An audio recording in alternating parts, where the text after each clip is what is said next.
Y'all pray with me, please. Heavenly Father, we're thankful for this day. We're grateful for all the blessings you give us. And pray over our meeting today that you give us wisdom and direction. We want to be a blessing to you and a blessing to our residents here in Harrison County. I also pray over these commissioners as they travel down to a conference and ask you to keep them safe and bless their time there. Father, we always want to pray for our first responders here who we know are on the front lines and put themselves in harm's way to keep us safe. We ask you to take care of them and their families. We pray all these things in Jesus' name. Amen. Amen.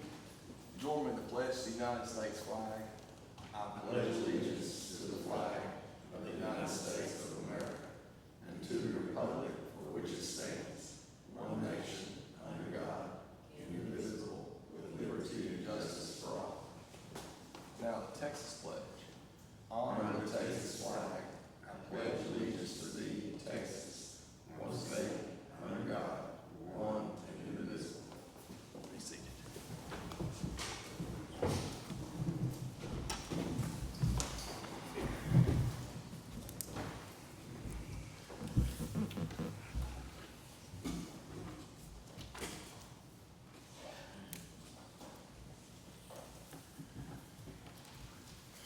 You guys have any announcements today? I have just a few that I want to make you all aware of.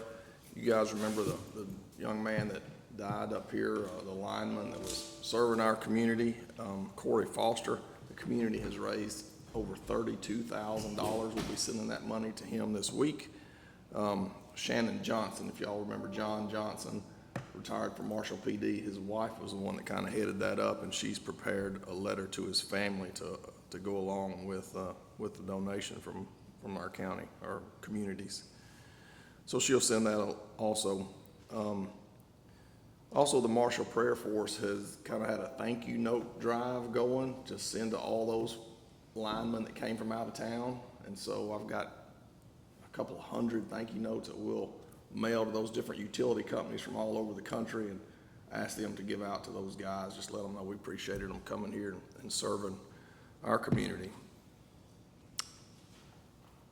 Last announcement that I have is this Friday. Just remember, Friday will be our budget hearings back here. 9 a.m. I believe we'll start, if I remember correctly. We do have a quorum present today. Charlene, we missing our clerk? Have you heard from Liz? Is she not? She might not have remembered that we're on Monday instead of Tuesday. We're out of the habit. If you don't mind, maybe send her a quick note. We have a quorum present today. It's, present voting precinct 1. Commissioner Hatfield is absent. He's already at the conference. Precinct 2, Commissioner Timmons, Sims presiding. Precinct 3 is Commissioner Malden, and Precinct 4 is Commissioner Ebard. It's 9:04 a.m. here on the 17th day of July. This is a regular scheduled meeting of the Harrison County's Commissioners Court here in the historic courthouse. First on our agenda is from our auditor. Consideration and approval regarding line item transfers. Good morning, Ms. Haynes. Good morning, Judge, Commissioners. You should have a copy of the line item transfers. I am requesting transferring $48,029.19. And this is all within the Road and Bridge Fund. Is there a motion to approve? Motion. Second. Motion by Commissioner Timmons, second by Commissioner Ebar. Any questions or comments? Not, all in favor? Aye. Aye. Any opposed? Hearing none, that passes 4-0. Let me sign this right quick. Item number 2 is consideration and approval of payment of regular bills. We are requesting paying $1,488,745. The majority of that, and $800,000 of that, is related to road construction projects. Also, Commissioner Timmons, if you'll note that we received the Caddo Lake Refuge funds, so that will be sent to Karnak ISD. Thank you. But just to flow in, flow out. Yes, sir, we get to retain a portion of it, but the majority of it is sent to Karnak ISD.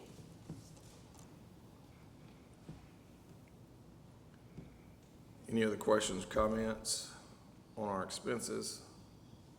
Not, is there a motion to approve? Second. Motion by Commissioner Ebar, second by Commissioner Timmons. All in favor? Aye. Any opposed? Hearing none, that passes 4-0. Item number 3 is consideration approval of payroll for July 7, 2023. Is there a motion to approve? Motion. Second. Motion by Commissioner Malden, second by Commissioner Timmons. Any questions or comments? All in favor? Aye. Any opposed? Hearing none, that passes 4-0. Number 4 is consideration and action to approve the Auditor's Office to apply for the SCAP 2024, that's the State Criminal Alien Assistance Program grant for Harrison County, and if awarded, authorization for the county judge to execute acceptance of said grant award documentation. This is an annual grant we apply for. It's for, it helps reimburse a portion of the jailer's salaries for the immigrants. Yep, we do this every year. Is Yes. there a motion to approve? Second. Motion by Commissioner Ebar, second by Commissioner Malden. Any other questions or comments? All in favor? Aye. Any opposed? Hearing none, that passes 4-0. Thank you. Yes, ma'am, thank you. Item number 5 is a presentation for fiscal year 2021 through 2022, our outside audit by John Manning from T.O. Brown and Hill. Good morning, Mr. Manning. Judge, Commissioners, thank you for letting me be here. I think y'all have a copy of the audit report in front of y'all. I'll be starting with the bound document with the audit in it. If you'll look at page 1, this is the reason that we were here. It's expressing an opinion on the audited financial statements of Harrison County as of 9/30/2022. And we were able to offer an unmodified opinion, meaning we didn't have to modify our opinion for anything that the county was not keeping up with to keep GAAP statement, financial statements. So of the 4 types of opinions that we can give, the unmodified is the highest level of assurance that we can offer, meaning we did not have to modify the report for things that the county wasn't doing properly or that y'all's controls were so poor that we couldn't rely on the information that we were getting. So all in all, it is a 3-page opinion letter. And although a lot of what we do is with the auditor's office, this document's countywide. Y'all can set controls. If people don't follow them, they don't work. So yes, we work with the auditors, but this is really a countywide document, and it's really a big deal to get an unmodified opinion. As we talked about earlier, Becky was applying for a grant. Grantors ask for these reports, and if they see that you have problems, they're not as readily able to give you money because they're worried that it's not going to go be spent the right way. So if you look at page 4, this is the management's discussion and analysis, and I'm not going to spend a lot of time here, but this is done by the auditor's office, and it kind of goes through and gives a narrative of what happened during the year. If you don't want to sit here and look at 50 pages full of numbers, you can look in here, and it does give a lot of graphical and comparative information. If you look at page 6, you can see where your balance sheet or your net position is weighed this year versus last year. And you can see different changes. And one of the things I'd like to point out is if you look at the bottom of page 6 there in that table, your net position went up from about 22 million up to 28 million, and that all 3 categories that you guys have there are positive. So what that means in theory is if you got rid of all of your assets and paid all of your bills, would you have something left?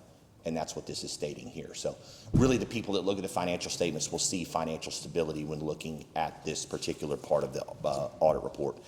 If you look at pages 8 through 10, you can see where there's a lot of graphs here that kind of just show what your property, what your revenues are derived from, what your expenses are being spent on. It has expenses this year versus revenue.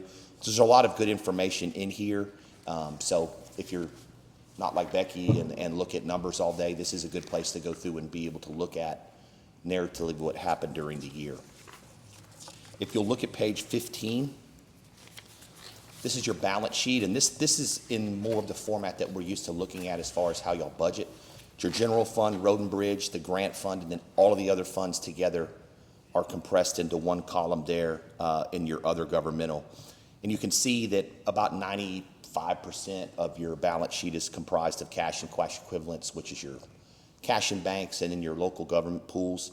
That's about $31 million. The property taxes receivable are just the unpaid property taxes as of September 30th, 2022. So those two make up a gigantic portion of your balance sheet. And the good thing there is we're able to get third-party confirmation on both of those. So as auditors, the type of evidence that we like best is somebody else telling us what you have instead of just the county. So really, you're looking here at 95% of your balance sheet having third-party verification. So what that makes it for us is a low-risk audit, meaning this isn't like Enron where they have complex partnerships and different things on here that are hard to audit. So our audit risk here is very low. If you look at your liabilities, the largest liabilities are your accounts payable, which are just bills where the services were done before 9/30 but not paid until after. Those were all exactly where they needed to be. And one thing that's gotten big is your unearned revenue, and that's about $8.8 million. That is the coronavirus money that's that you guys have already received and are waiting to spend. Under government accounting rules, we have to call it a liability until you guys spend it. So it's in cash. We have to call it an unearned revenue, and then as you spend it, it'll turn into revenue, and that liability will go away. But one of the things that we like to look at is fund balance at the end of the year. And if you look at your general fund, it's about $15.4 million. Road and Bridge is about 2.1. So both of those look really good. If you look at page 17, this is a summary of your revenues and expenditures for the year. So all 12 months of revenues and expenditures put in here. And the general fund went up almost $1.3 million this year. So that, like I said, that fund balance is now up to about $15.5 million. And you have $23 million of expenditures. So from a reserve standpoint, the county looks very good. I think GFOA recommends a minimum of 3.5 months, and y'all are over that, but you're not to the point where you have a year or something like that in reserve. So I think you're pretty much in the sweet spot as far as reserves go. Road and Bridge looks extremely healthy as well. The grant fund is a little bit deficit, but that's just for some timing. That should be a zero balance come next year, and your other governmental funds all are in a positive position there. If you look at page 19 and 20, I heard the judge mention earlier that you guys are doing budget workshops, and this is last year's budget worksheet here on page 19. So other than an $1,800 and a $2,700 overage in expenditures, the budget looks really good. Y'all underspent expenditures by $1.9 million. So we like to see that conservative budgeting that you guys take the approach with. And again, I know that y'all look at expenditures and weigh them versus your budget. We have counties that don't do that, and these numbers look a little bit different. So again, if you look over on page 20, same thing for the Road and Bridge Fund. Stayed under budget and collected more revenue than was budgeted as well. So both of those things factored into fund balances increasing. One thing that was different this year is if you'll look over on page 48 and 49, if you'll remember, it's been several years ago, we've had to start adding in, the pension information has always been included in the AFR, but now you have to actually record it in your government-wide statements. And one thing that happened this year that I want to point out is if you look over on page 49, we're building this to 10 years of trend information so people can kind of see what's happened with your pension obligation over the years. This year, because of the performance of the assets that are being held by TCDRS and the fact that this is measured back on December 30th of 2021, your pension liability went from a $3.2 million liability to a $6.7 million asset, meaning you had more funds at TCDRS than pension liabilities accrued there. So again, that number is always driven by the performance of the assets that are held by TCDRS. So you can see that there were investment income net of expenses of about almost $15 million that were on behalf of Harrison County. So with that, your calculation is you're about 110% overfunded, which is great. But even in years where you presented a pension liability, look at it's the third line from the bottom, that percentage of liability that you guys have covered. I mean, the lowest y'all been is 89%. So when people talk about pension plans and you hear all these horror stories, those things are like 15% funded. They just have an obligation there that they're not ever going to collect enough money to be able to pay out. So even when yours wasn't an asset, you're in an extremely good position here by being, 90, 88%, 92% funded. So I know that this is something that a lot of people hear bad things about, and I wanted to just make sure that at Harrison, that's not the case, that the pension's being run very well, and that there are assets there that will be able to pay those pension liabilities.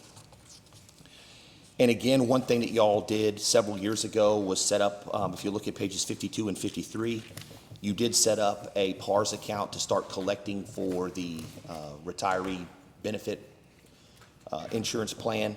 And again, that number also went down from a little over 12 million down to 11.7. So the efforts that you guys are making there for that continue to show up in the financials. If you look back on 2017, that number was about 15.8 million. Now it's down to 11.7. So I know that that's something that the county focused on, and I just wanted to point out that the efforts that you guys are trying to do to monitor that liability are working and showing up in the financials. If you go towards the back of the report in the compliance section, there are 2 additional reports that we offer here. The county spent a little over 4.3 million of federal funds this year, with 4.1 being the COVID money. And we're happy to report that after testing all of those, we did not have any material weaknesses. We did have one reporting issue where there was a report that was submitted initially not right, but was corrected and resent in. If we don't consider it a problem, but when you do send in a report that needs to be redone to a granting agency, we always put in there as a significant deficiency, because when they see that, if we don't show that we saw that report got amended, they were going to say, well, what did y'all really look at? So it's really a way to hopefully save them coming out here and doing another audit or looking at it more than what we did. But that was, if you think about that, that's essentially them just putting millions and millions of dollars into the county and saying, okay, you can spend it on this, then a week later, okay, you can spend it on this, then a week later. So it was always a moving target, and we've had this issue at several counties and cities that receive these funds, so you're not alone. But the report was amended, it is accurate, and now going forward, we shouldn't see that issue again. So, I think y'all are always susceptible to the single audit or state single audit, and I think this is the first time we've ever had any kind of issue with any of the federal or state funds. So if y'all have ever dove into the reporting requirements and the amount of things that you have to do to get that money and submit the things properly, it's a lot. So the fact that we're only having one report to mention is still a very, very high percentage and very good work. So with that, very good audit. A lot of help was received by us from different departments, not just the auditors. We go out, we talk to people about fraud. We go out and look at the people that collect money that aren't centralized with the county. Everybody was extremely helpful and, stopped what they were doing and made sure we got what we needed. So we appreciate that. And if you guys have looked at this and have any questions, that's what I'm here for. And if not, if you come up with some later, we're always available to help the county in any way we can. You guys have any questions for Mr. Manning? One thing that jumps out at me, and I thought we'd been working on this for some time, was the compensated absences. Is it back growing again? So this up to 1.6 What page you on? on page 16. So keep in mind, we did not start paying overtime until the first of 2023.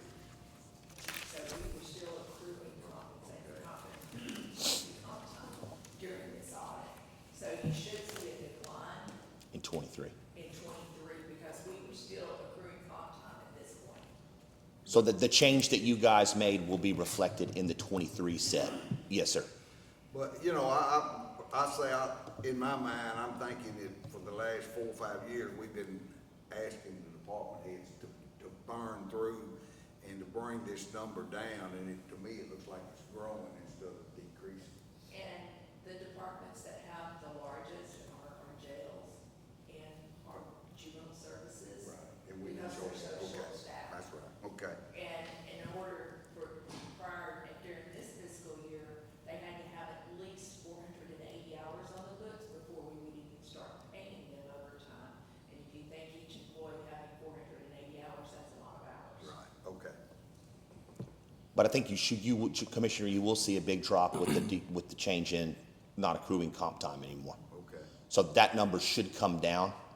The part about the departments not using it, that's gonna be hard for us to do anything about. Oh, I understand. Yeah, no, yeah. Yeah, but I just, to me, it's a hickey on your report when that number's not decreasing. Right. And Oh, I know it's, we implemented some stuff that hopefully is gonna, so. Any other questions? Thank you, Mr. Manning, very much. Appreciate you. You're A+ for the county. I wish we could take some credit for it, but it's Ms. Haynes that did all the work, so thank you. Thank you very much. Well, you're the one that keeps track of all of us, so thank you. Well, but I think it's not just, I think all our department heads are Sure. very conscious. Without them participating and doing the things that they do, we wouldn't be in this shape. 100%. That's what I was trying to explain with the report is y'all can meet up here about budgets. If people don't, if they just spend and don't look at what's in the budget, it doesn't work. So you're right. The department heads following the guidance that you guys give is super helpful. And that's why the report looks the way it does. Thank you very much. Thank you, guys. Thank you.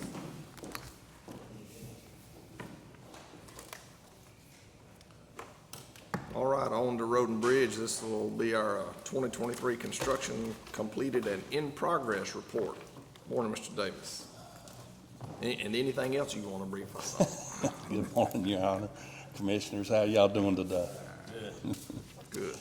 Oh, so we are continuing to move forward with our construction summer. Y'all should have a copy of our construction report from June 12th. As of that day, we have completed 1.16 miles completed. We've got 13.242 miles in progress. From Boggy Road, which we're on the last section of it, we'll move over to Fern Lake Cutoff. And on the east side, and they're still on Galilee Road. They completed Carolyn Bell. And we also started on Simmons Road in Precinct 4. And we moved the mileage up on it from 1 mile to 1.3 miles to make it join into that section we did last summer. So it got a little wet up there yesterday, so they should start cementing on it tomorrow. And the contractors, we have 4.2 miles in progress by county forces, and well, hold on a minute. Contractors are on Page Road, and they're also on 5 Notch Road North. They're gonna start chip sealing those two tomorrow. They had to go back and do some patchwork on Page Road. And Rayford's is on Old Town Road. They're supposed to start chip sealing next Monday. They finished the priming process, and as soon as he gets through with it, he's gonna move to the seal coat projects on our county roads. When he gets all the chip sealing done, he'll go back to the construction roads that they got awarded. Now, this process that we're using this year on the rebuilds for the contract is different as far as oil temperature. That's right, we're using We're a not gonna be code oil. as stringent as getting through by the heat of the summer, with this new process, right? Yes, sir, they can work up into the cooler months if they've got to. Our chip seal process uses a AC20 5TR for our county roads, and that's, that 5TR stands for 5% ground melted rubber in it. So it comes out at 300 degrees plus when they apply it, and you can only use it during the summer months. So on the construction road, it's a CRS2P oil. It's just about 160 degrees. And you can use it in weather that's even 40 degrees if you have to. Okay, we'll get to that. So I'm sure you've been watching the construction, all this base work and what have you. You've been happy with both contractors on all three Yes, sir. There roads? was a couple of spots on Old Town they had to go back to and add more cement because, you know, on these bids, we'll put approximate material because none of the dirt's the same, you know. We figured in at 30%, well, you might still have a soft spot. We road check it with a water truck. So if it should move, they have to go back and put more cement in it. I see. So they just go back and chew that section back up and add more. That's right. So, yeah, everybody's doing a good job. It's just everybody's battling this rain in between showers every other day, you know. So this rain that we're having, make those pump after they cement the first time? Oh, no. Once that's set up, you know, after it's cement and sets up, the rain ain't gonna bother it. It might get a pothole on the surface, but they'll just go back and they'll patch it before they chip seal it. And we've also been, running our two, debris sites. We still got the one on Buck Sherrod and the one over on the, Muntz Cutoff, and it'll be open till July the 29th. It'll be the last day for the public to be dumping in there, but we'll continue to haul trees in there for several more months, maybe even a year or two. We've still got a lot of trees down. Is it still open for the public, or is it just strictly what y'all are hauling to now? No, sir, it's open to the public too at this point, but Until July 29, so 2 more weeks. Okay. and our contractors that were helping us last Friday was their last day, but they had moved some trees, let me tell you. So It they, looks good up in there Yeah. on my end. they hit the hardest hit areas, you know, and sure wish I could have kept them around longer, but I understand. What about, Luke, what about dumping garbage, bad meat and things like that? Is that part over? Yes, sir, it is. We kept it over an extra week and we just didn't have nobody hauling to it. Okay. So, you know, after a week or two, if you hadn't hauled off spoiled meat out of your house, then I don't know Oh, yeah. what else you'd do with it, you know.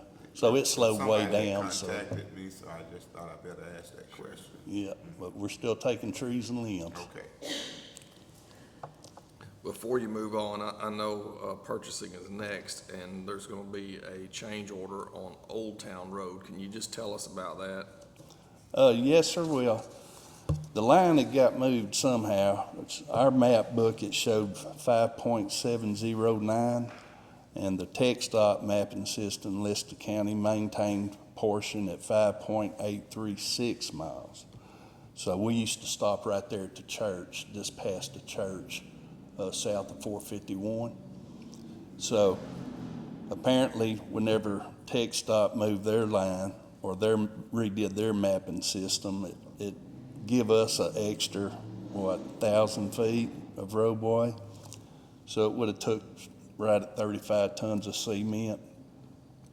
So, Panola County's already, you know, adjusted their mileage and theirs, and we just figured it'd be easier to go ahead and have it done while we're in there. Sure. Instead of hiring a surveyor and all that stuff to prove that it's ours or theirs. So we just took it in. All right. Does TxDOT notify anybody? Because they did the same thing up on the northwest end on 726, and they moved it like 2,100 feet west from where it used to be. So they took property out of our appraisal district when they moved that line, just like they did, they added down here. Yeah, But I I mean, mean, nobody seems to know but TxDOT, and when you call them, I mean, to me, somebody, they need to be contacting the road administration and the appraisal districts, because they took out property on this end up, on my end up on the northwest corner, but they added down here when they moved that line south, on, you know, down there to Panola County. yeah, we definitely plan on checking into it. I don't know if that's, something you have to request the information or what, you know. You'd think that they would notify y'all though, because, Yeah, you know, you I know- don't think it affected any county roads per se up when they moved that up there, but it's over, it's right at or a little over 2,000 feet west where it originally was. You know, they upgrade all these GPS maps every year and stuff, so I guess that's what they're going by, you know. But you're right, they should notify somebody, but we're gonna check into it and see. Well, in my mind, does that move the northern boundary? If they're now all of a sudden deciding that this line's wrong here, what does it do as they move north or south or east or west from, I mean, is the boundary above us in Upshur County, Marion County wrong down to? So moving everything. I mean, is everything just moving up toward the Oklahoma line? To me, it can't just be Harrison County. I think their instruments are just a lot more precise now Than what it, than what it was in the past, and that's all it is. okay. Well, I'd appreciate you checking in on that just to get us an answer so we know and let them know. We'd appreciate them. Yeah. A notification, if they do find a discrepancy, let us know rather than kind of finding out after the fact. Well, we just didn't want to leave that little Yeah, 1,000-foot no, road. I'm glad you They did. ought to fix that while you're down Yep. there. Yeah, Yep. because, you know, it would've stuck out like a sore thumb. you know. Very good. I'm sorry for interrupting you. Oh, you're fine, you're fine. So, an HV caber's supposed to start, on Davidson Road. Wednesday is their date they wanted to start. So they'll go back and pick up those projects from 2021. I think there's one road, Long John Road in your area, and the other ones, well, there's one in Williams, and then there's 2 miles in Precinct 4 area. But they're still gonna go back and pick it up on the 2021 prices too, so.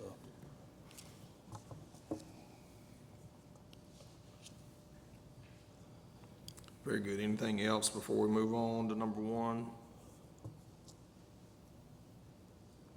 All right, number one's consideration and approval of personnel changes for Harrison County Road and Bridge Department. We've had no changes since our last court meeting. Motion to approve. Motion. Second. Motion by Commissioner Malden, second by Commissioner Timmons. All in favor? Aye. Any opposed? Hearing none, that passes 4-0. Item number two is consideration approval of utility applications submitted to Harrison County Road and Bridge Department as follows. East Tex Telephone Cooperative on Judge Fur Road, which is County Road 1207. Yeah, this application's been reviewed and it meets our standard specifications outlined in the utilities application. Motion. Second. Motion by Commissioner Timmons, second by Commissioner Ebarb. Any questions, comments? All in favor? Aye. Any opposed? Hearing none, that passes 4-0. Number three is consideration and approval of the preliminary plat for Oram Slough subdivision off of Shelley Road, which is County Road 2406 in Precinct 1. Yes, sir, this is around the Cornac at Caddo Lake area. It's 9 lots of 4.5 acres, and there's no topo lines on this subdivision. I've never seen that before either. It's just that's how flat the ground is in this particular area. Anyhow, but it meets all the specifications outlined in our utilities application. Is there a motion to approve? Second. Motion by Commissioner Timmons, second by Commissioner Malden. Any questions or comments? I didn't see the layout of this subdivision.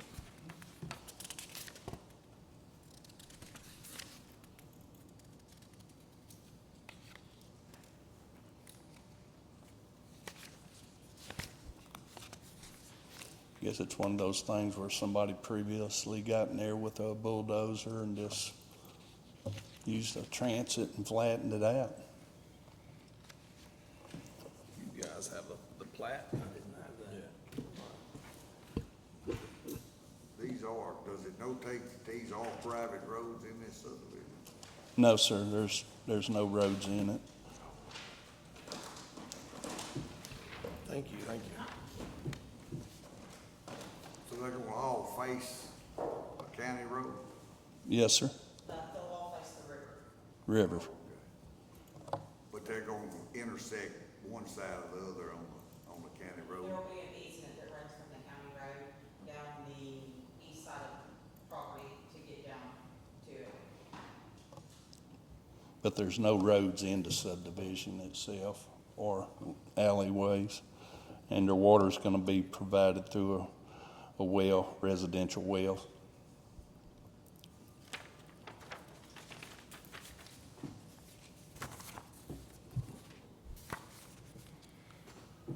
All right, we have a motion and a second. Any other questions or comments? All in favor? Aye. Any opposed?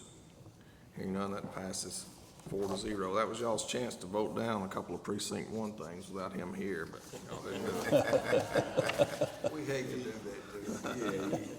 Yeah, you take care of it. We'll tell him we did when they get down there. Thank you, Thank Mr. you. Davis.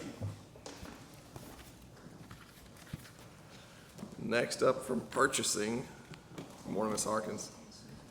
Item number 1 is consideration and approval of the bid 2023-15 for the Sheriff's Office Training Room specifications and for the said bid to be published in the Marshall News Messenger and the Longview News Journal and posted on the purchasing department's website. Mr. Fletcher had these bids drawn up by an architect, so they should be good to go.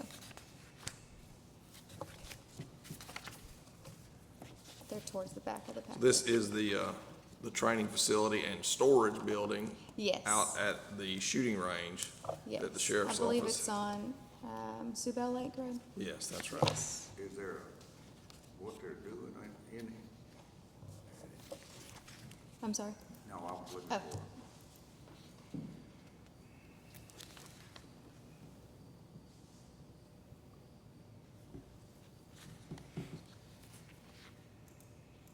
So this is just a request for bids that'll go out in the newspapers. There a motion to approve. Motion. Second. Motion by Commissioner Ebarb, second by Commissioner Malden. Any questions or comments? All in favor? Aye. Any opposed?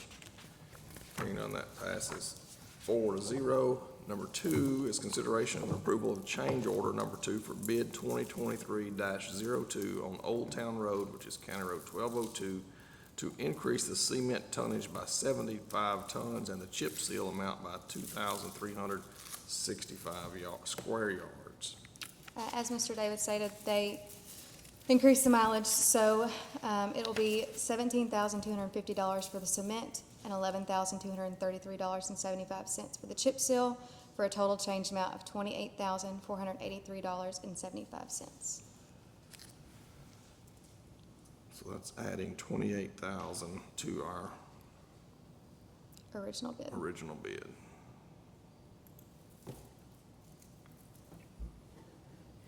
Is there a motion to approve? Motion. Second. Motion by Commissioner Timmons, second by Commissioner Ebarb. Any questions or comments? Thank you, Mr. Davis, for answering those questions up front.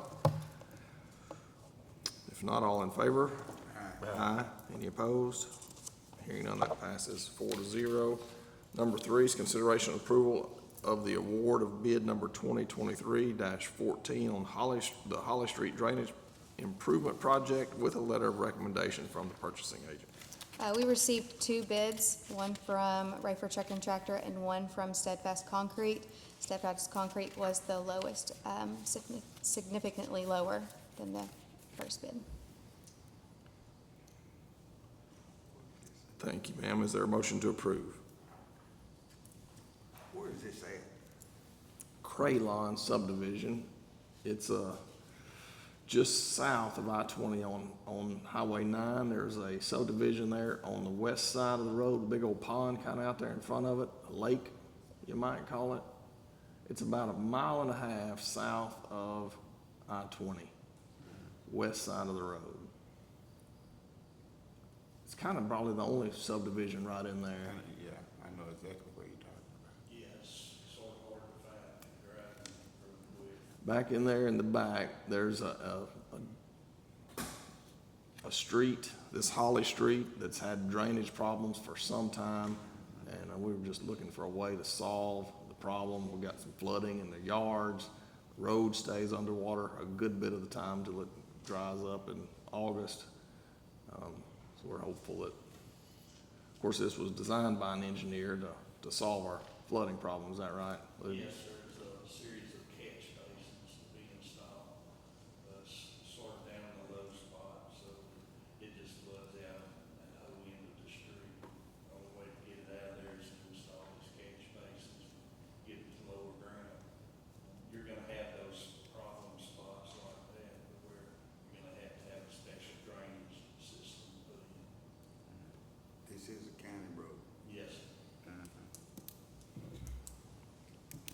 to approve. When was this subdivision put in? I won't say seventies. So we accepted this like as is in the seventies, Did in, that's had a problem. ever since. It's been like that for years. Yep, that's years, exactly right. years. I don't believe their roads would have met our specs now, but we got it anyway. We have a motion. Is there a second to this item number 3? Second. Motion and a second. Any other questions or comments? All in favor? Aye. Any opposed? Hearing none, that passes 4-0. Number 4 is consideration and approval to amend the Harrison County Purchasing Policy and Procedure Manual to include the addition of Chapter 18, which is additional FEMA requirements to be effective July 18th, 2023. It is the recommendation of the auditor, because we do apply for federal grants, and if we need FEMA funds, they may require the verbiage that was added into the Chapter Very good. 18. And can you give us a summary of kind of what FEMA's requiring or wants in our policy? Yeah, if I can find it. Hang on. It looks like they're just adding some standard rules. Yes, yes. Making sure that we're in compliance with all of the requirements. And giving them access to our records. Yes. All right. Is there a motion to approve? Second. Motion by Commissioner Ebar, second by Commissioner Timmons. Any other questions or comments? All in favor? Aye. Any opposed? Hearing none, that passes 4-0. Thank you. Ma'am. Next up from our treasurer. Good morning, Ms. Rushing. Item number 1 is consideration and action regarding the approval of the treasurer's monthly report for June 2023 and authorization to publish on the county website pursuant to local government code 114.026. For the month of June, our beginning balance was $9,925,851.16. Receipts, $4,232,783.10.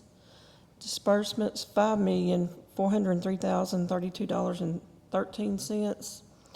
Cash ending for the month was $8,755,602.13.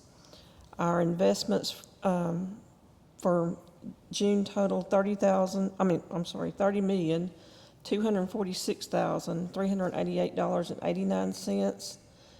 And cash plus investments ending for the month of June is $39,001,991.02.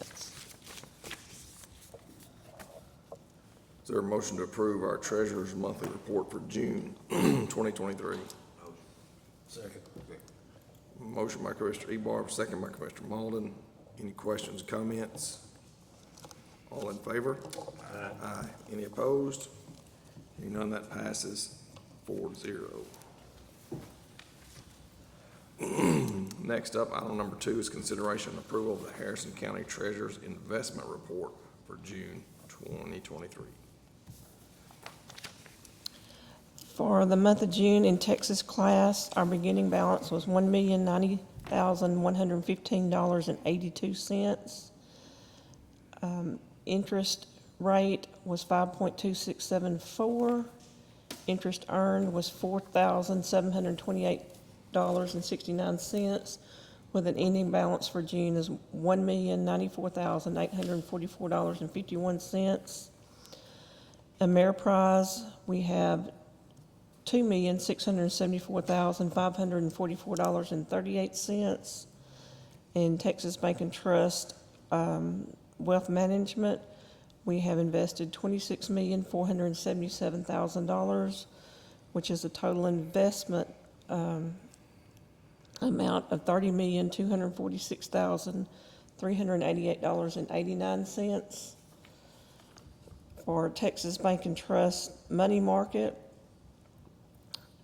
we began the month with $9,227,107.66, and we deposited $3,311.39. Withdrew $2 million, interest rate being 3.98. Interest earned from the money market, $129,064.60, with an ending balance of $8,359,483.65. In our Texas Bank and Trust main account, we earned $1,581.17, and ending balance $1,563,598.52, which is a total monthly interest of $135,374.46, and a yearly interest total from October to June is $715,842.93. Is there a motion to approve? Second. Motion by Commissioner Ebar, second by Commissioner Mullen. Any questions or comments? Yeah, I think we say this every meeting, but since I've said here, y'all are gonna probably generate over $1 million for this year, to the taxpayers, which I think is just outstanding. And what needs to be said is this is just one of the contributing factors that helps us to maintain a lower tax rate for all citizens and taxpayers. And I don't think we can thank y'all enough for doing y'all due diligence and generating this amount of money. Thank you, sir. I've also recently, we were gonna, after speaking with the judge and Becky with the auditor, we were, just a little added note, we were gonna move $4 million to the Texas class because the interest rate's moving up. But after I talked to our local bank, they raised our interest rate to 5.25%. So you'll be seeing a change in that, so. So they basically match They what Texas. pretty much matched what we were gonna, But so the Texas- interest rate will go up in that account as well. Texas class has been pretty strong since October of last year, though, when you look at it. It has, and we were gonna move some there and decided not to, which it was pretty much matched. Well, hey, To we keep need it local. Local, if Local. they match it, I mean, that's great for everybody. And it's easy. Yeah. And Texas Bank and Trust has been really good to us. And anytime we try to talk to them or negotiate, so. Very good. Thank you for all your work and efforts on keeping us square and making us some money on our interest. Okay. We have a motion and a second. Any other questions or comments? If not, all in favor? Aye. Any opposed? Hearing none, passes 4-0. Thank you, ma'am. Thank you, sir. We don't have anything for elections. Mr. Robinette, did you have nothing you just wanted to see us? We all working together. Yes, sir. Yes, sir. All right, we'll move on to new business. Item number 1 is consideration and approval of the 2022 through 2023 annual contract for the Area Agency on Aging of East Texas and authorization of payment of the budgeted amount in the FY 22 through 23 budget for the contract and authorization for the county judge to execute said contract. You guys know the Area Agency on Aging does our Meals on Wheels, among other things. That's one of their primary efforts. And this agreement is our annual donation of $8,000 to them. Is there a motion to approve? Motion by Commissioner Timmons, second by Commissioner Ebar. Any questions, comments? If not, all in favor? Aye. Any opposed? Hearing none, that passes 4-0. Item number 2 is consideration and action regarding authorizing the county judge or other authorized officials to execute a settlement, participation, and release forms regarding the new settlement offers from Walgreens, CVS, and Walmart in the matter of Texas opioid multi-district litigation for the county in the matter of County of Harrison versus Purdue Pharma LP et al. MDL pretrial calls number 2018-63587 in the 152nd District Court of Harris County, Texas. Is there a motion to approve? Motion by Commissioner Ebar, second by Commissioner Timmons. You guys, in your paperwork there, you'll note that our local counsel, Kurt Truelove, has recommended for this settlement, as has the law firm that oversees the larger settlement. They, rather than us participating in a statewide settlement, they are going after these providers individually and believe that they're getting a better deal for our county and the residents here. These funds, I believe, will have to be dedicated to preventing drug abuse or treatment, those kind of things. So it's not like free money or whatever to. Is this one being administered kind of like the tobacco was, where it goes on, where it is paid out over an extended period of time, or is this just a lump sum? No, you're exactly right. It'll be paid out. It says Walgreens over 15 years, CVS over 10 years, and Walmart over 6 years. Don't see the dollar amount. Seems like it was like 130,000 to the county over that time. That's total. Yes, just for these three. You know, we've already done one, so there's 50 from Walgreens, 50,000 from CVS, and Walmart was 27, so yep, 127, so I'd said 130, so that's about right.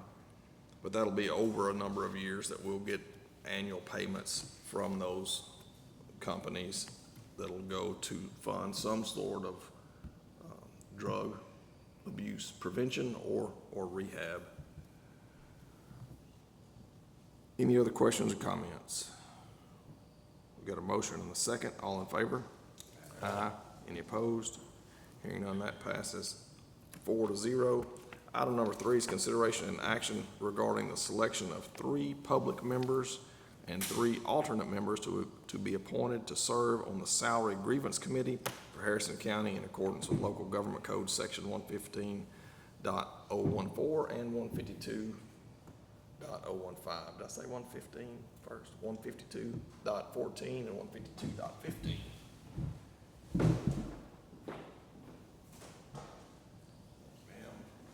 This is a drawing. We don't often have drawings in here, so it's pretty exciting for us today.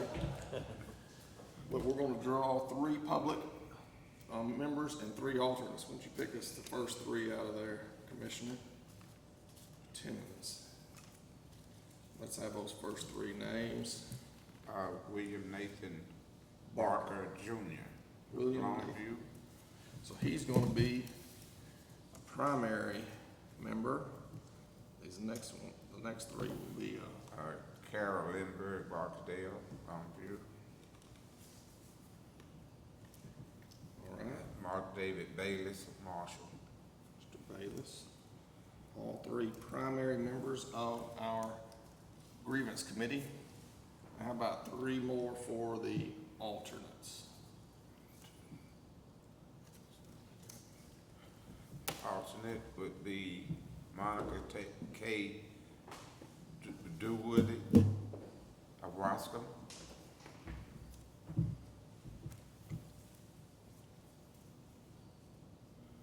Jana Payne Vokio, I believe that's right. That's right. Of Hallsville.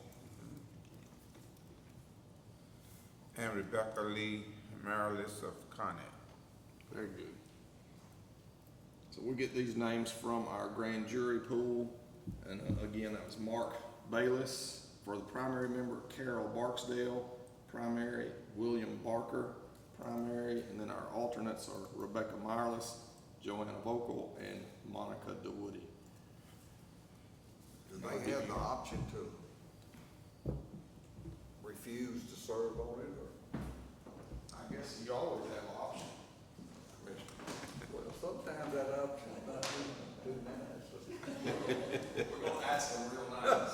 When that sheriff shows up out there, If they say no, we'll do it again. That's right. That's right. Thank you, Commissioner. Do we need a motion to approve the selection of those? All right. Is there a motion to approve those 6 members from our grand jury pool?